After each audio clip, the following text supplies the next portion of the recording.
नमस्कार मंडळी, कसे आहात? मस्त ना? मस्त असलं पाहिजे, नेहमीचा प्रश्न.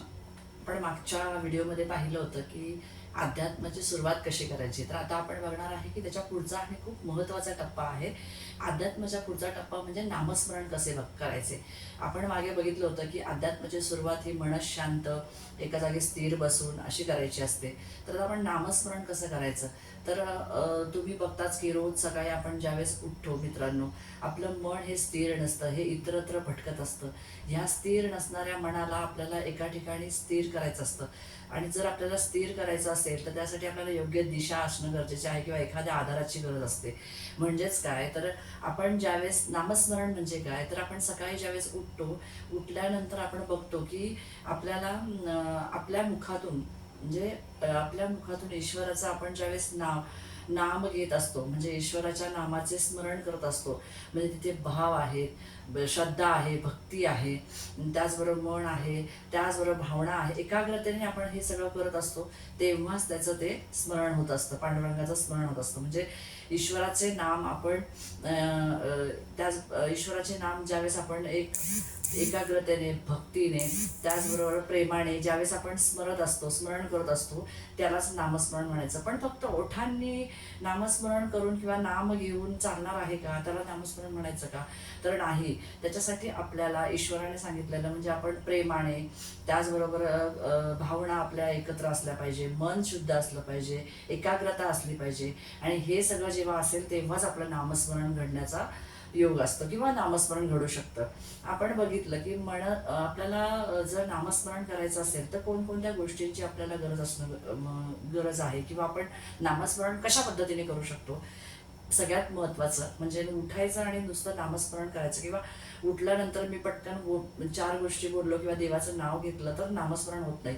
तुम्हाला मी सांगते की उठल्यानंतर सकाळी ज्यावेळेस आपण उठतो त्यावेळेस आपण नामस्मरण कसं करायचं. मन शांत ठेवायचं, सगळ्यात पहिला मुद्दा.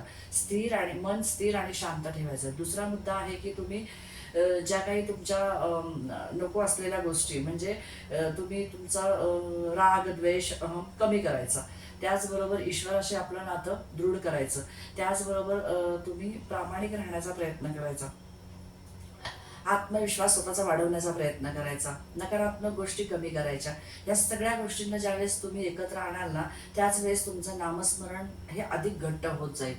त्याचबरोबर आपण बघितलं की नामस्मरण आपण म्हणतो की रोज सकाळी ज्यावेळेस आपण उठतो, सकाळी उठल्यानंतर रोज एक मन शांत ठेवून एक 5 मिनिटं आपण देवाचं, कुठल्याही देवाचं तुम्ही नामस्मरण करा. जर तुम्हाला विठ्ठलाचं करायचं असेल किंवा ओम नमः शिवाय म्हणायचं असेल किंवा तुम्हाला श्रीकृष्णाचं म्हणायचं असेल किंवा तुम्हाला पांडुरंगाचं काही वेगळं नाव घ्यायचं असेल तर तुम्ही घेऊ शकता. तुम्ही नामस्मरण करून त्यासाठी तुम्ही एकाग्र चित्तेने बसलं पाहिजे, शांत बसलं पाहिजे. तुमचं मन आणि तुमची श्रद्धा, तुमची भावना ही एकरूप झाली पाहिजे. त्याचबरोबर तुम्ही 5 मिनिटं सुरुवातीला म्हणजे हळूहळू 5 मिनिटं, मग नंतर तुम्ही 10 मिनिटं, नंतर तुम्ही 15 मिनिटं, नंतर तुम्ही 20 मिनिटं.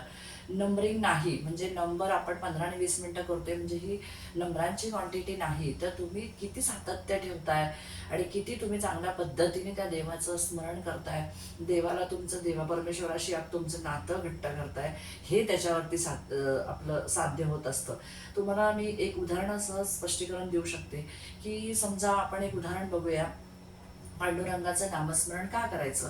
तर समजा एखादा लहान मुलगा आहे आणि ज्यावेळेस अंधार होतो, अंधारामध्ये तो घाबरतो, भीती निर्माण होते त्याच्या मनामध्ये.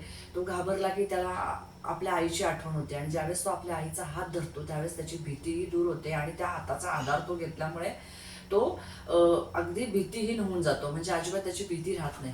तसंच आपल्या जीवनामध्ये काही दुःख आलं, चिंता आली, क्लेश, काही ना काहीतरी प्रॉब्लेम्स निर्माण झाले तर आपण काय करतो, ह्या कोणत्या ईश्वराची, तुम्ही ज्या ईश्वराला मानता त्या ईश्वराचं नामस्मरण करता किंवा त्या ईश्वराचा आधार घेण्याची गरज बघता. त्या ईश्वराशी आपलं नातं म्हणजे माझं हे कसं दूर होईल, माझी भीती कशी दूर होईल, म्हणून आपण काय करतो, लगेच नामस्मरण करायला सुरुवात करतो. आणि मग का नामस्मरण करतो, तिथे कुठेतरी आपला विश्वास हा दृढ झालेला असतो की नाही, नामस्मरण केलं ना की माझा पांडुरंग, माझा ईश्वर, माझा देव माझ्यासाठी धावणार आहे. हे कधी शक्य होतं, ज्यावेळेस तुमच्या नामस्मरणामध्ये सातत्य असतं.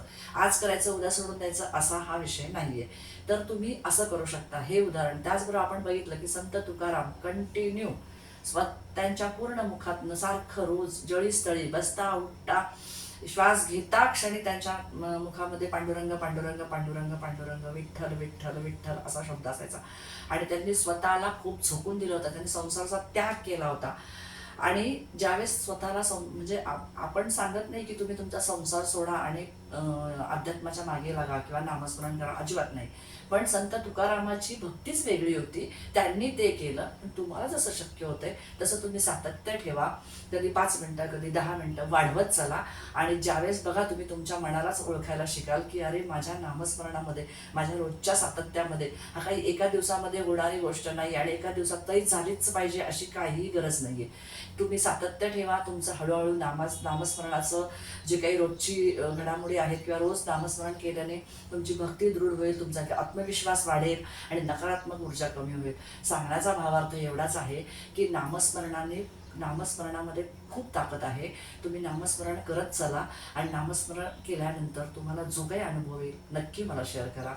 मी आत्ता नामस्मरणाबद्दलची जी काही माहिती सांगितली तुम्हाला कशी वाटली, माझ्या व्हिडिओला नक्की लाईक करा, शेअर करा आणि हो, कमेंट करून नक्की सांगा मला. भेटू नेक्स्ट ब्लॉगमध्ये.